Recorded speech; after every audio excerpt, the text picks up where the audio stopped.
దగ్గరలోనే ఒక చెరువు ఉండేది.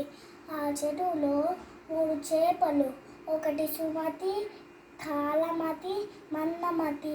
ఒకరోజు ఎండాకాలం వచ్చింది. నీళ్ళన్నీ తగ్గిపోతున్నాయి.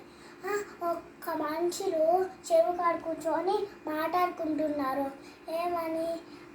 ఈరోజు నీళ్ళన్నీ తగ్గిపోతున్నాయి, చేపలు ఈజీగా దొరుకుతాయి అని మాట్లాడుకుంటే అదే సుమతి వినింది. వాళ్ళ ఫ్రెండ్స్కి చెప్పింది, ఈ ఊరికి ఒక పెద్ద చెరువు ఉంది అని చెప్పిందంట.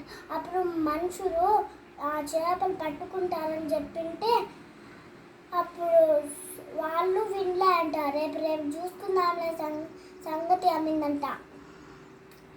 అప్పుడు ఆ సుమతి నైట్కే హ్యాపీగా వెళ్ళిపోయిందంట. అప్పుడు సుమతి చెప్పినలాగే మరుసటి రోజు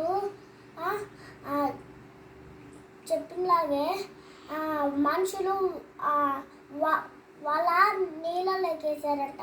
అప్పుడు మందమతి, కాలమతి చిక్కుకున్నారంట వాళ్ళలో. అప్పుడు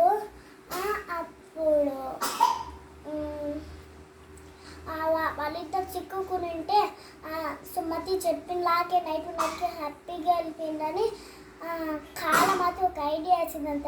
చచ్చిపోయినట్టు యాక్షన్ చేసిందంట. అప్పుడు ఇది చచ్చిపోయిందే అని పక్కన పెట్టారంట. చంగుమని నీళ్ళలోకి వెళ్ళిందంట. అప్పుడు రోజుసేపు ఉన్నాక పెద్ద చెరువులోకి వెళ్ళిందంట.